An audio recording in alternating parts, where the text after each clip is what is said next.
There are many regulations driving our industry, but none are more integral than those of the National Fire Protection Association. NFPA regulations are dynamic and changing, and fortunately, we have a member of our industry who is involved in those discussions and decisions at the highest levels. Jim Norris, a safety professional for Bunge North America for 36 years, is currently serving as a senior safety administrator. He has had safety assignments throughout the Bunge corporate structure in the U.S. and Canada, and currently is assigned to the Oilseed Processing Division in St. Louis, Missouri. He has been responsible for all areas of Bunge employees and facility safety, including OSHA compliance, construction project safety, risk management, employee training, facility safety audits, hazard assessment, process safety management, and policy writing and implementation. He is a past chair of the JEEPS Safety, Health and Environment Committee, a past chair of the NOPA Technical Health, Safety and Environment Subcommittee, and is a member of the International Oil Mill Superintendents Association. Jim is a 1977 alum of Central Missouri State University and holds a Bachelor of Science degree in safety. Jim will be providing an update this morning on the National Fire Protection Association codes and changes, and he's in a key position to do that. He is a member of the NFPA 652 Standard on Combustible Dusts and NFPA 350 Guide for Safe Confined Space Entry and Work. Jim also serves as an alternate on the NFPA 61 Standard for the Prevention of Fires and Dust Explosion in Agricultural and Food Processing Facilities, and NFPA 36 Standard for Solvent Extraction Plants. Please join me in welcoming Jim Norris.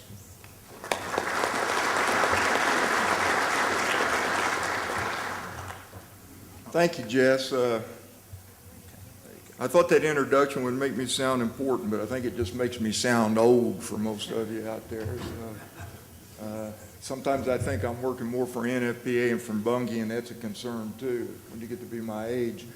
The first slide is kind of interesting. Mark sent me some instructions and said, take all the Bunge logos off all your templates and everything, and you can have one on the first slide. So I stripped them all off of everything but this first slide, sent it up to our public communications manager. She sent it back to me with the Bunge logo off this slide too, so I think she wants no tie to Bunge in this presentation probably. This is a Bunge template though, and I think it's kind of interesting. If you look there in the middle, I think the reason our stock has done pretty good in recent months is I think probably our chief financial advisor is that E-Trade baby there in the middle. But that's probably not the E-Trade baby, but sure dresses like him anyway. So basically I've got a short time to cover a lot of material here, and I think Jess looked at my slides and said, holy cow. So I assured him that I would try to just hit the key points on the slides as we go along. And you can kind of see the basic agenda here. We're going to talk a little bit about what's, I think everybody in the room probably knows what NFPA is, so we're not going to spend a lot of time on that for sure.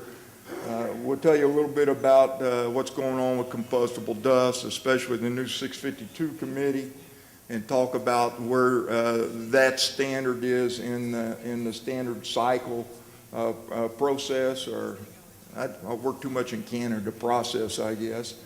And I'm going to try to spend quite a bit of time on the content of that standard, because I think for this group, looking at the attendees, there's a couple things there.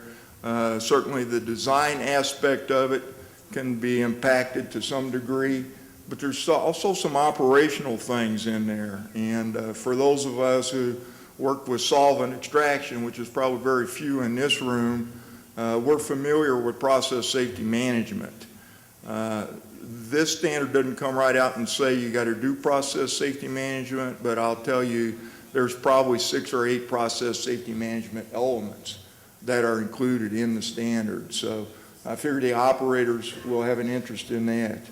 And then we're going to just do kind of a brief overview of the new NFPA 350 confined space standard, and I'll kind of explain as we go along why I'm not going to spend as much time on that.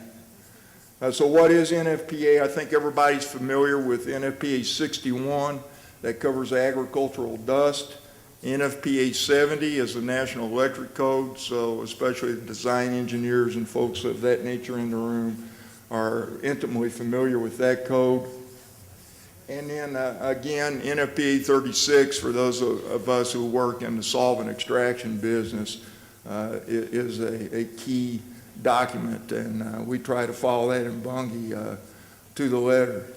So NFPA basically on their website indicates that they're the authority on fire, electrical, and building safety. They develop and publish over 300 different consensus codes and standards. And before I go any further, I just want to kind of differentiate between a code and a guide. A code is basically an extensive compilation of provisions of broad subject material, and it's put together so that it can be adopted into law by different authorities having jurisdiction, such as your local fire marshal, insurance companies, things of that nature. A guide document is advisory in nature. It's not put together in a form that the expectations would be it would be adopted into law. The guide document would have to be rewritten, and a lot of the stuff that's in the basic part of the document would have to be moved to non-mandatory annex material. So the reason this is important is the 652 rule is going to be a code or a standard. The 350 rule is going to be a guide document, and that was probably the biggest success we had at the very first meeting, was making sure that that wasn't put in a format that could be adopted by the authorities having jurisdiction. So I'm going to primarily focus on 652, but I just want you to know that NFPA, before they put together 652, they were having issues, they thought, because there's so many different documents out there that address combustible dust. I was sitting by a guy at breakfast this morning, and he said he worked primarily in the coal industry. You'll see there's one for the coal industry there. I put 61 at the top because that's the one that most of you guys in the room utilize for operations and for construction activities. But woodworking, flammable metals, you can see there's a wide range. And there's good representation from a significant part of these committees on the 652 committee. And I just, as in bold there, kind of note, there's a lot of so-called special experts, consultants, research folks of that nature that are on multiple committees on the dust issues. And so they sometimes have a bit of a difficult time differentiating, between what should be in each of the standards. And I think that's why 652 is kind of coming up. They wanted a generic, one-size-fits-all kind of thing. I want to spend a little time on politics and history because I think that's important. And unfortunately, there are a lot of politics in NFPA, just like there's politics in our business. But basically, going back to 2010, the NFPA staff asked that they restructure the way the combustible dust committees operate, and their main objective, as I mentioned earlier, was to try to combine these different standards and committees into one document if possible. They went to the Standards Council with that. In August of 10, the Standards Council reviewed different documents from different people on the different committees, specifically aimed at group review consolidation. They put together a task group that was primarily composed of different dust committee chairs and a few other interested parties. A lot of these special experts, I think, were probably part of that group. They met and they were kind of divided. Some of the groups wanted to combine everything. The committee chair for 61 and several of the other groups said, no, we really don't want to combine them into one document because we think 61 is easy to interpret and it works best for our industry. So there were several different, the committee chairs felt that way. So they reached sort of an impasse, so they had to come up with a compromise position. And in March of 2011, that was reviewed by the technical, or the Standards Council, And so basically what come out of that, there was an agreement to form, instead of combining all the committees, to form two other committees. One is a technical correlating committee, and that's the committee that reviews all the standards to make sure that one standard's not saying, for instance, you can be exposed to this much dust, or one standard's giving you a different level. And then they also established the 652 Technical Committee for Fundamentals of Combustible Dust. While all that was going on, along, NFPA 61 was in their annual 2012 revision cycle, and that got kind of complicated and messy, and I think Jess has done a nice job of keeping certainly the NGFA members informed of what happened there. And I know we've had several conference calls even in the past year regarding go-forward plans for the committee. The 61 process resulted in a lot of conflicts, and that was primarily between the industry users and the special experts group. Fortunately, the users kind of had their way with the first and second drafts, and the document passed through those and went to the Standards Council for approval, and then kind of the final process, and NFPA has changed their process a little bit, and I'm not going to spend any time on that, but they filed these notices of intents to make a motion, and that kind of held it up, and it really got pretty ugly at the annual NFPA meeting when people were stating their purposes, and some of these special experts, from what I understand, didn't have a lot of nice compliments for the grain industry. So the net result is the standard did have to, a couple of the things had to be revoted on. It did get passed, and it's published in the form that you see now. I think it came out in late 2012 as the 2013 edition. So since that time, there's been a couple interesting things. The chairperson for NFPA, who's actually a private risk management consultant, I think the standard process is for NFPA to contact the chair, say, hey, did you have any problems? What do we need to do different? And he expressed discontent with one of these special experts and asked that maybe he be relieved of his committee position. Ultimately, what happened was the chairperson was removed as chair. He's still on the committee, but he was removed as chair. I don't know if the two items are related, but it seems strange, even to the committee, former committee chair who we work with a lot at Bungie. Interestingly enough, he applied for the technical correlating committee membership, though, and he got put on that committee. So that's a good thing. Maybe NFPA just didn't want him to have too many responsibilities. So maybe I'm reading too much into that. Recently, the NFPA revision cycle was moved from annual 2017, or the revision cycle will be the expectation for when the next document would come out. It's been moved up a year. And I think that is so that we can get on a constant cycle with all the dust committees. So you're going to see as we get back to 652 here in just a second, it's going to come out like a year before the expectations for 61 are.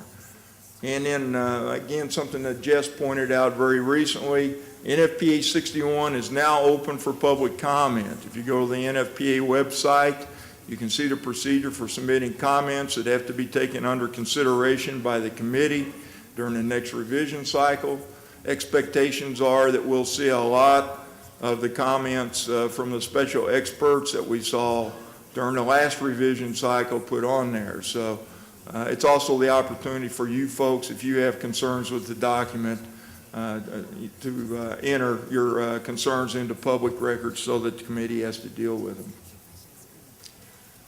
While all this was going on, there's probably some things with OSHA that I think probably y'all have been tracking pretty good. We were pretty surprised as an industry when OSHA kind of slid combustible dust into the new globally harmonized system or hazard communication system. Somewhere between proposed rule and final rule, combustible dust appeared as a significant exposure in there, even though they don't have a good definition of combustible dust, which they do for the other chemical exposures. As a result, NOPA, NGFA, and the corn refiners have filed suit and taken legal action against OSHA, and we're actually to the point where we've asked to litigate the case with OSHA. So we'll see where that goes. But we think they didn't follow the appropriate rulemaking process. Also, OSHA, interestingly enough, changed when, combustible dust has been one of their target standards for a number of years now, and even before the imperial sugar explosions. And in late 2011, it disappeared from the regulatory agenda, or basically went to a long-term rulemaking kind of status. And then late last year, it popped back up in the pre-rule stage. It's slated to go to the Small Business Review Panel sometime in October or November of this year. We don't know what they're going to send to that panel to review yet, because nobody has seen drafts, and it probably won't be until that time that we see it. Politics, did that thing go dormant a while because there was an election going on? I'm not sure. Sometimes new regulations can work for or against candidates for re-election. Possibly they were waiting for NFPA to take some action on the combined combustible dust standard, or 652. And again, these things are my opinions. They're not the opinions of NGFA or Bungie in North America, but I kind of think that maybe that's what's happening. They want some document out there that they can go cherry pick and figure out what people should be using. There's a lot of pressure, and there has been for a number of years, by the Chemical Safety and Hazard Investigation Board, or the CSB. They met last week. I think Jess attended that meeting. He'll probably tell you a little bit about it, but they took some action and said that the OSHA action on combustible dust is not acceptable, and it's open at this point. And then they also indicated that this is their most wanted change, which was a classification that I'm not sure they'd used up to this time. I'd not heard of that before. So there's a little politics and history, just so you kind of know what's going on out there surrounding some of these things. Back to NFPA 652, so where are we now? The committee's had 3 face-to-face meetings. I wasn't added to the committee until after the first meeting that was held in Orlando. A lot of the basic design for the preliminary draft was put together in that meeting. I did attend the last couple meetings. There's been numerous conference calls by task group and folks of the, that kind of thing, working on the proposed or preliminary rule. The committee did vote to send the draft to the Standards Council after the second meeting in Kansas City, even though it probably wasn't more than 70% complete there. I think sometimes documents go to the Standards Council and all they got's a draft. So there was a lot of material, and you probably saw me walk up here with a lot of material, and the 652 document is several pages long. So there's a lot for people to rifle through. So basically the Standards Council approved the preliminary draft. It was entered into the 2014 standard cycle in October of last year. It was posted for public comment. In December of last year then, IOMSA, NOPA, and NGFA formed a coalition, and they submitted public comment on the document. Didn't think it was going for a minute there. At the Boston meeting, which was then the first draft meeting, Jeff's got to attend part of that meeting as well.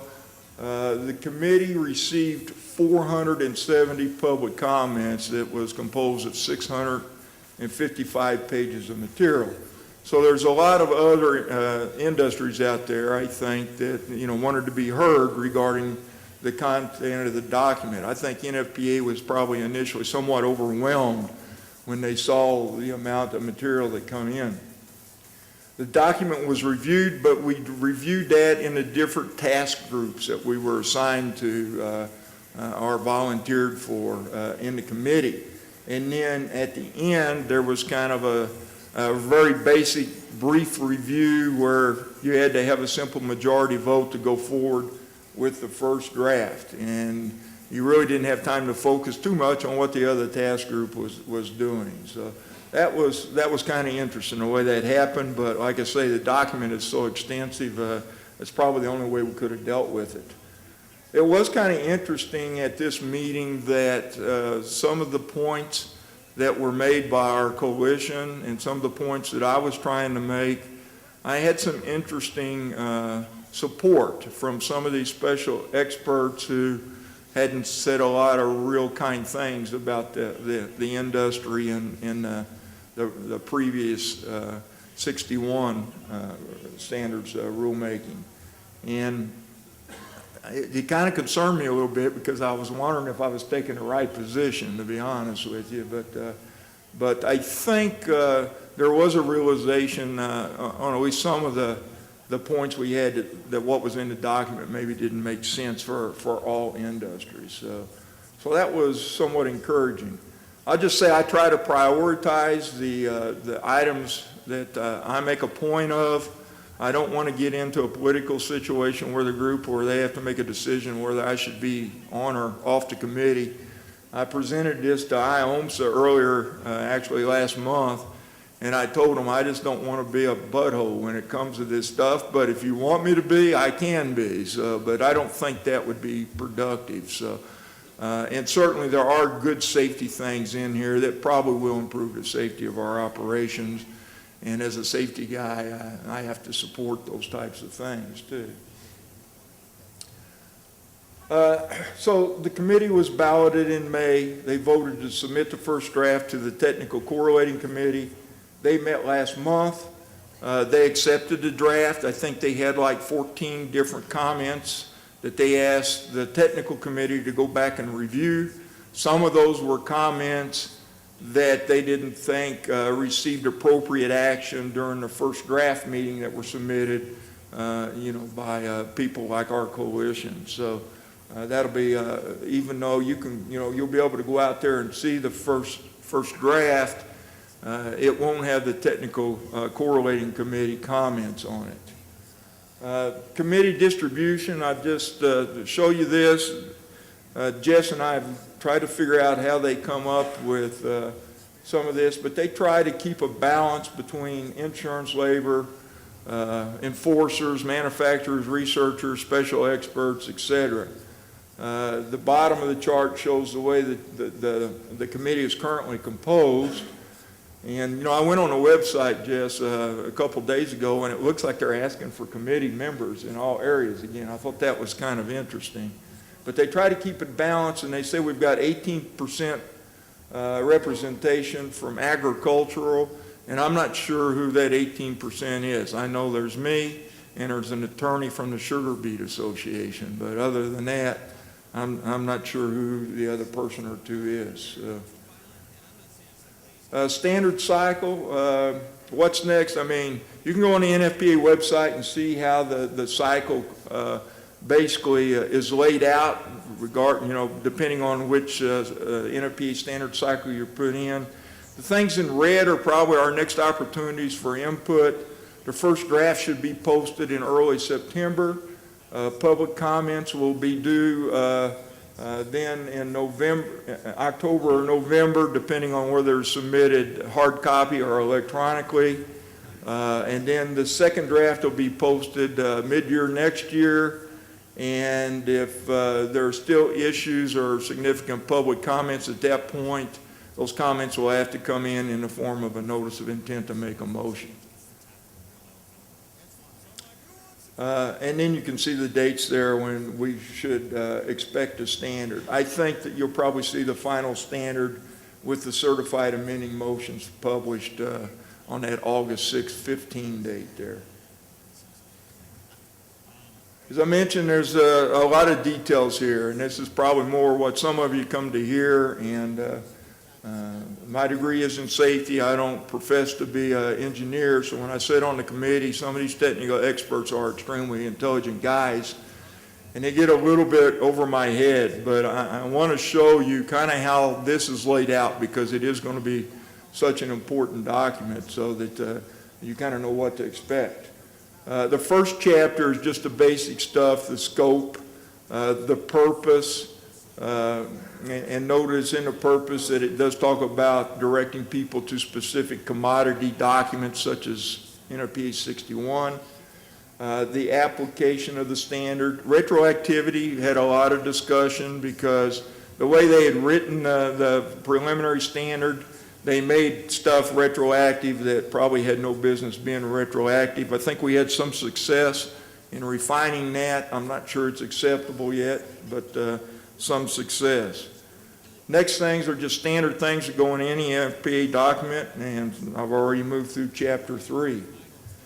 Chapter 4, you get into some of the important information. And keep in mind, this is still a draft, so if you hear me repeating myself on some requirements, it's because some of the requirements are still in multiple chapters. And, you know, they may involve different aspects of the operation or of the program, compliance program, but I think some of this will be cleaned up. One of the big concerns, I think, has been dust sampling and testing. Initially, they wanted to do dust sampling and testing at every transfer point, every stage of your process. I think the language has been modified a little bit there so that, and we'll see later on, that we can recognize some published data that's already out there, such as included in the annex material in NFPA 61.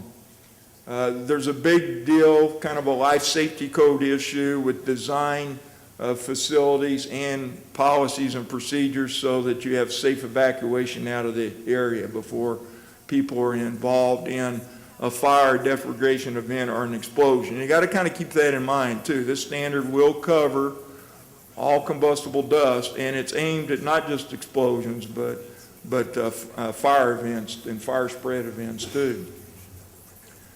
And as you see, that next bullet point addresses spreading fires. It does list two different compliance options. There's what they call a prescriptive form, which is being included in chapters 5, 7, 8, and 9, and a performance-based design method, which is more of a construction technique method that's included in chapter 6. One thing I will say, there's overlap. You can't just go strictly to chapter 6 though, because when you get there it sends you to chapter 8 and 9 for some stuff, so it gets a little confusing. Chapter 5, they talk about hazard identification. Again, there's a lot of focus on sampling your dust, determining how explosive, how ignitable it is, things of that nature. As I mentioned, I think a good success was in that second bullet point there, that we can use historical or published data. I've talked to Jess, you know, one of the things in 61, the data that's in there is pretty old data. I think originally it was put together by the U.S. Bureau of Mines back in the 50s or 60s. I think it was updated by some insurance group once since then, but that was like 60s or 70s vintage too. There's also some information lacking there. You can find corn starch and corn meal, but you can't find corn dust. So it'd be nice if we had, you know, a standard or an explosive potential for grain or for corn dust in there. We operate in Canada. There's no canola in there. I'd like to see canola, because canola is moving south. I understand we're even looking at it in Kansas. So might be something, you know, that some group needs to take on as a research project, just so everybody else doesn't spend dollars doing all the research. I got to move faster. I see that. When you're doing the dust, you can do a worst case characteristic, or you can also sample the dust as received. You have to make the determination of what makes the most sense to you. If you follow the ASME protocol, you'll probably do the worst case, and you may only have to do samples once for each commodity versus from different areas of the plant. The performance-based design option then is, just to hit some of the stuff that's in there, it requires design by what they call a qualified person, and it has to receive an independent review, such as from an authority having jurisdiction.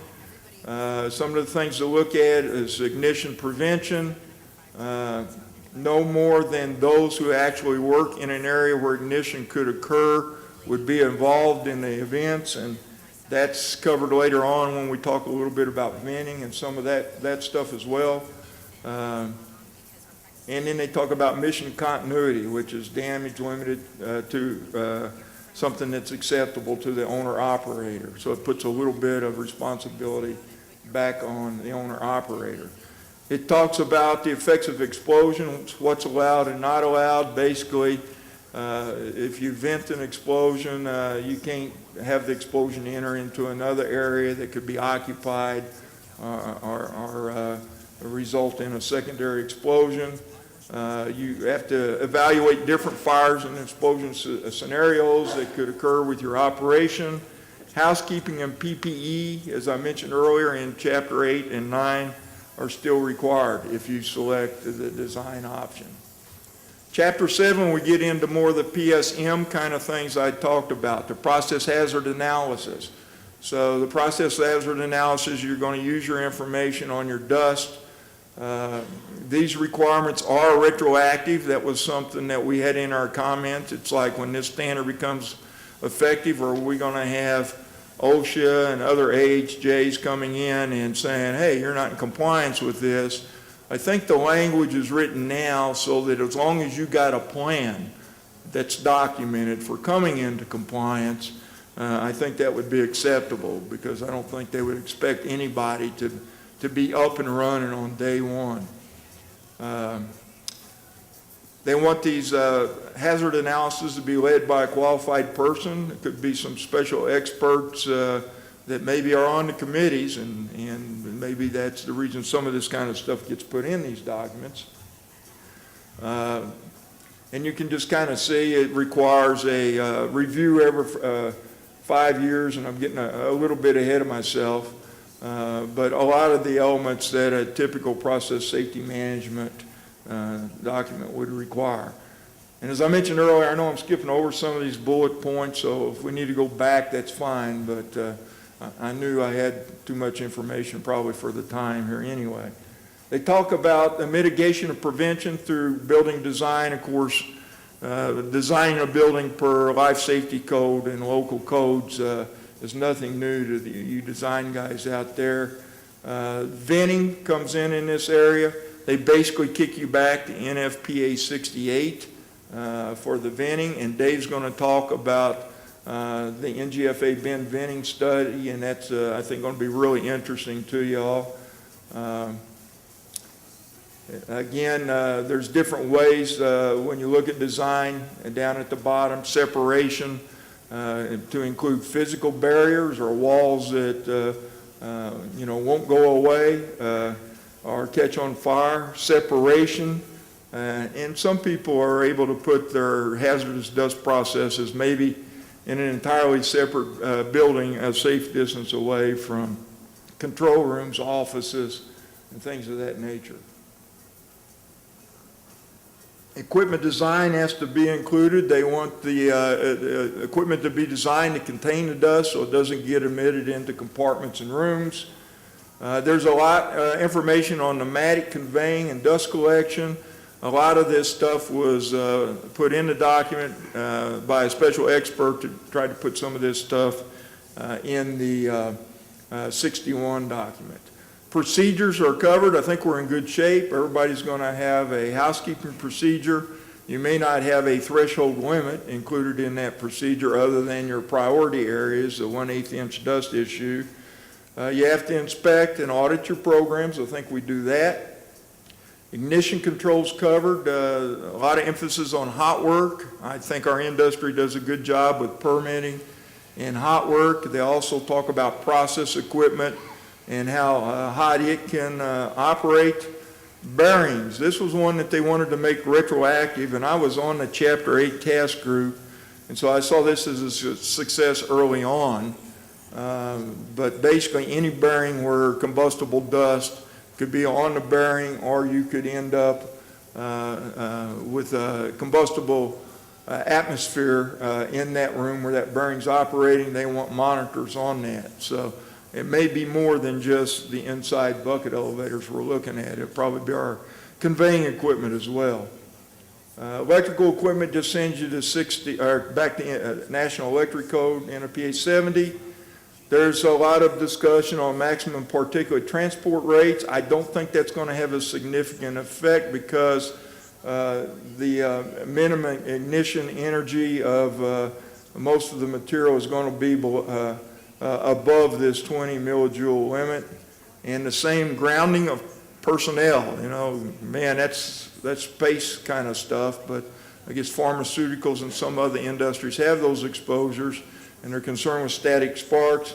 The 10 millijoule thing will let us out of any of those requirements, I think, unless you've got some processes I'm not familiar with as far as that goes.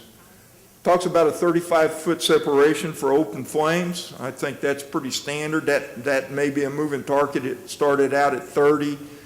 They decided, hey, we got 35 foot in some of our other documents, so why are we different? A lot of us in the industry probably use 50 foot.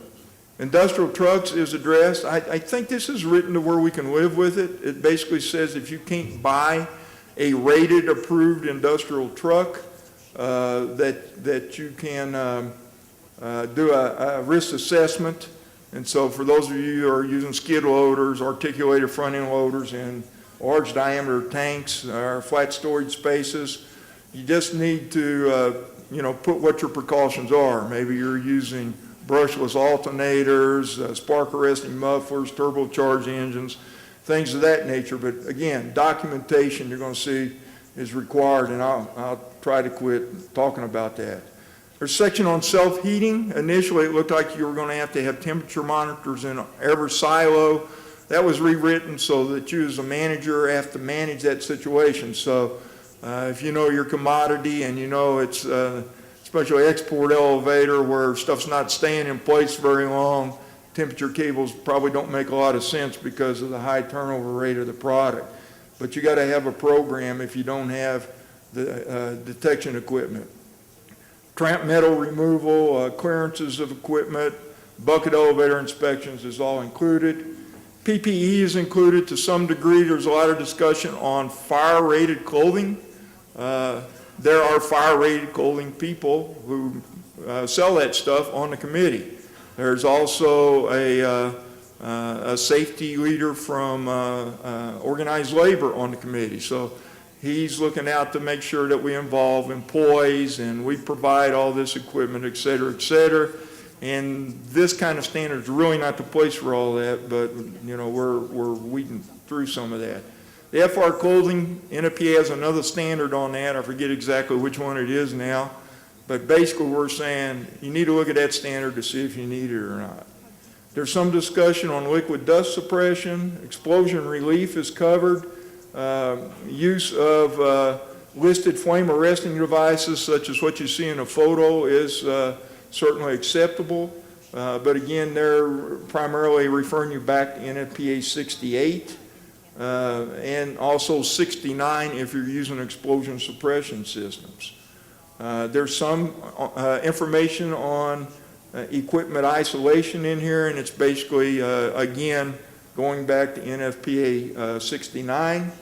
A lot of fire protection stuff here, everything from fire extinguishers to automated systems. For a lot of processes, certainly automated systems are the preferred method by the committee.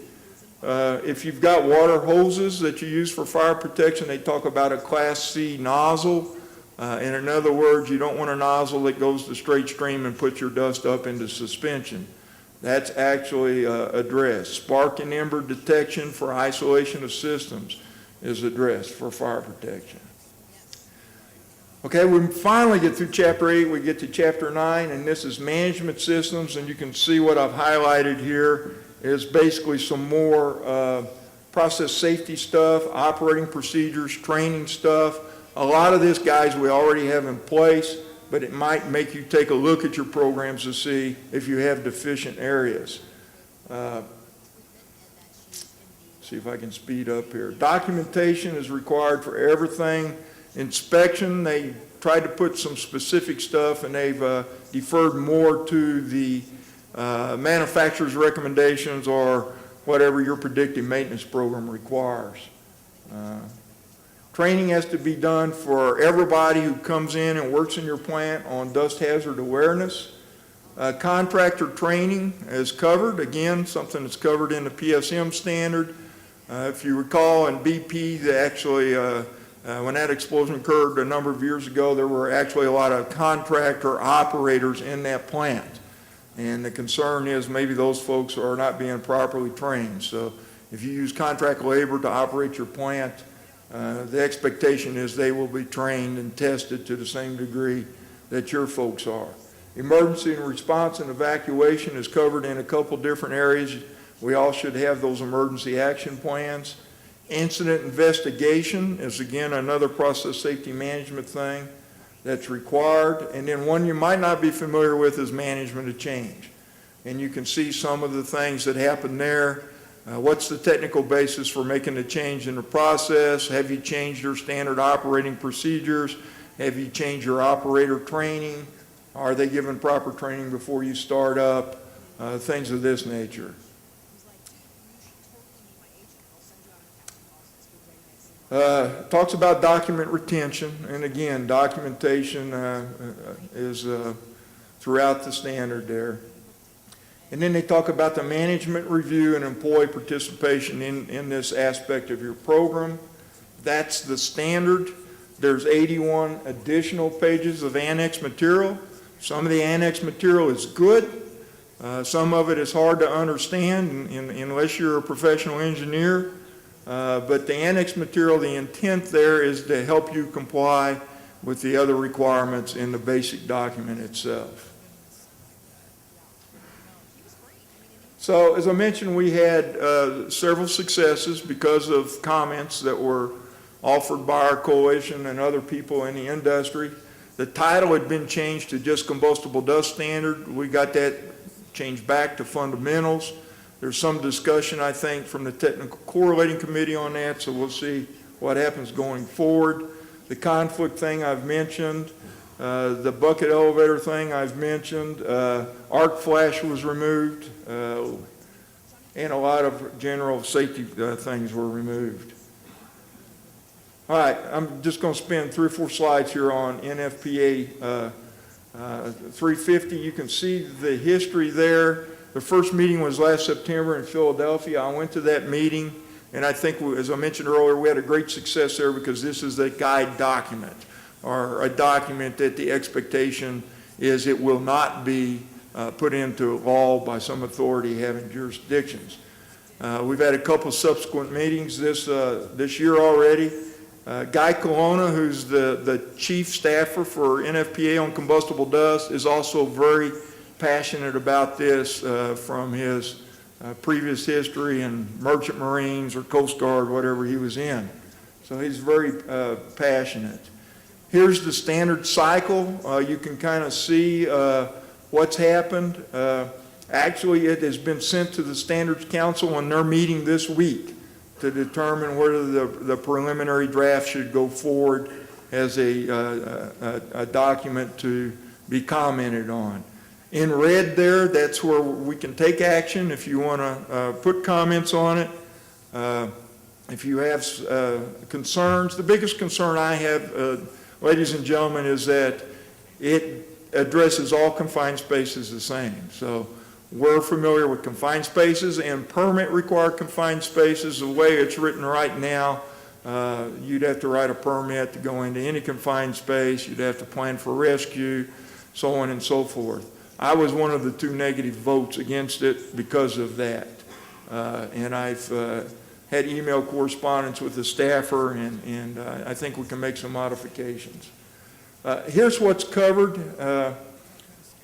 If you look over there in the second column on rescue, there's 37 type pages alone on rescue. So it's a good document if you want to learn a little bit more about it, but I think the other dissenter on the committee. He was so concerned that it's so freaking extensive, nobody will use it because it just overwhelms you. And I think rightfully so. As far as construction, I think confined space will impact that though, and these are some of the things we need to take into consideration. Elimination of below ground spaces where possible, using stairs versus ladders where possible, and planning for rescue from inside spaces. All right, I finally got through it, Jess. Mark's been sitting there doing this to me, and I apologize. I was afraid it was going to cut into Dave's time a little bit, but